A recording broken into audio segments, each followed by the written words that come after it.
ఎన్ని మాటలు చెప్పారు. ఇక ఉరుకురా ఉరుకురి ఒకరినికోడు ఉరుకురి 2 లక్షల లోన్ తెచ్చుకొని డిసెంబర్ 9 నాడే కథం, ఒక కలంపోటుతోనే కథం అన్నరా అన్నరా మరి చేసిండ్రా? చెయ్యలే. ఇక వడ్లు కొంటే ఒక వడ్లు కాదు, ఆనాడు మనమే కొనుగోలు కేంద్రాలు పెట్టి కనీసం మద్దతు ధర వచ్చేటట్టుగా మొలకొచ్చినా తడిసిపోయినా రంగు మారినా రైతులు కాబట్టి మన బిడ్డలు కాబట్టి గవర్నమెంట్కు 500 కోట్లు నష్టం వచ్చినా సరే మొత్తం కొనురా నేను చెప్పినా కొనిపించిన. బాధ కాలే. వాళ్ళు ఏం చెప్పినారు? పబ్లిక్ను బోల్తా కొట్టేయడానికి మేము క్వింటాల్కి 500 బోనస్ ఇస్తాం, మక్కలకి ఇస్తాం, వడ్లకి ఇస్తాం, ప్రతి పంటకి ఇస్తాం చెప్పిండ్రా? ఇటువంటివి చెప్పుడే కాదు, వీటితోని ఇంకొక 420 హామీలు చెప్పారు. వాళ్ళ నోటికి మొక్కాలే. కళ్యాణ లక్ష్మి కేసీఆర్ 1,00,000 రూపాయలు ఇస్తాడు, మేము వస్తే తులం బంగారం కూడా కల్పిస్తామండి అన్నరా? ఏమన్నా నత్తందా?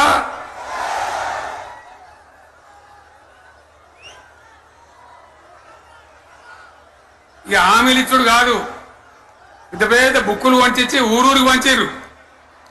సిగ్గులేక ఊళ్ళ పంట తిరిగి బాండ్ పేపర్లు రాసిచ్చారు. బాండ్ పేపర్లు ఇంటికి తిరిగిండ్రు. చెప్పిందా? చాలా మంది అడిగిండ్రు.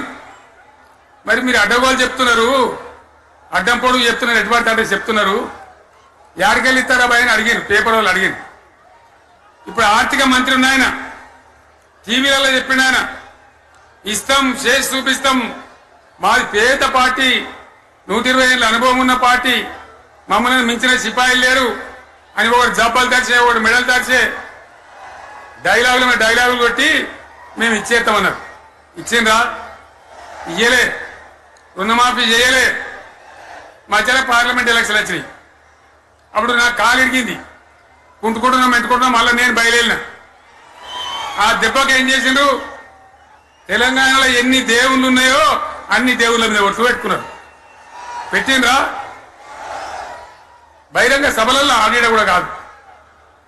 ఇన్ని మాటలు చెప్పి ప్రజల్ని ఏమార్చింది.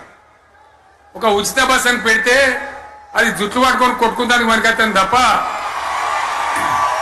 ఏమనికి ఉపయోగపడ్డది లేదు. ఆ మహిళలు అంటారు మాకు ఎందుకు ఉచిత బస్, దరిద్రం, మాకు అవసరమే లేదు అంటారు. అటువంటి ఒక పథకం పెట్టి ఇక ఇప్పుడు మళ్ళా పెద్ద నోరు పెట్టుకొని వాళ్ళే మాట్లాడతారు. అంటే అంటే మాట్లాడతారు, అబద్ధాలు చెప్తారు. మాట్లాడితే బీఆర్ఎస్ వాళ్ళ మీద నింద, మాట్లాడితే కేసీఆర్ మీద నింద. ఇది ఒక అలవాటు చేసుకొని ఎవరికి నోరుంటే వాంటే లెక్క అనే పద్ధతిలో అడ్డమైన మాటలు మాట్లాడుతూ చాలా ఘోరంగా మోసం చేస్తా ఉన్నారు. ఎట్లున్నదంటే కాంగ్రెస్ వాళ్ళు చెప్పింది, చాలా సిపాయిలం, మా అంత సిపాయి లేడండి. లేదంటే జనం నమ్మితిమి, ఆశపడ్డాం కదా, నమ్మి బోల్తా పడ్డాం కదా, గల్లంత అయినాం కదా. ఒక ఊళ్ళే మొలక నాట్లేసే టైం వస్తే అలుకుడు చేస్తాను, వడ్లు అలుకుతాను.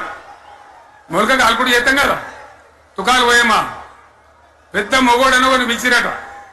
మొగోడని మొలకలుస్తానికి పిలిస్తే ఎలక పిల్లని చూసి ఎల్లెంకర పడ్డాడు.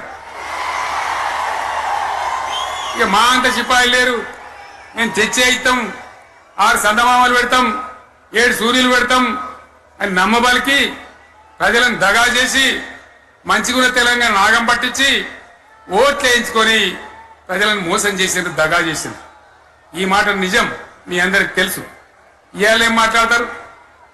మమ్మల్ని ఎవరు నమ్ముతలేడు, మాకు అప్పు ఉడతలేదు, యాడికెళ్ళి తెచ్చేయాలి అని ఇప్పుడు మాట్లాడుతున్నాం. అప్పుడేమో మాకు అపారమైన అనుభవం ఉంది, మేము చేస్తామన్నారు. ఒక్క మాట చెప్తున్నా మిత్రులారా, ఇక్కడ నోళ్ళం మనమే కాదు, నా ప్రసంగం టీవీలలో వినేటువంటి కోటాను మందికి నేను మనవి చేస్తా ఉన్నా. ఇంత మోసం ఉంటుందా? ఇంత దగా ఉంటుందా? ఓట్లయితారా అని అవతల పడదామని ముచ్చట్నా? ఎంతవరకు ఇది కరెక్టు?